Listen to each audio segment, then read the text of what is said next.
You know, in some cases when you're doing foundation repair, you'll have a patio, and patios are typically not part of the home's foundation.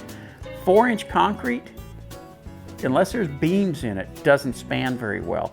And so you'll tend to get sags. And we get questions all the time about building a room on top of a patio. Well, I got this great patio out here. Can't I just put another 12 by 16 addition on the house?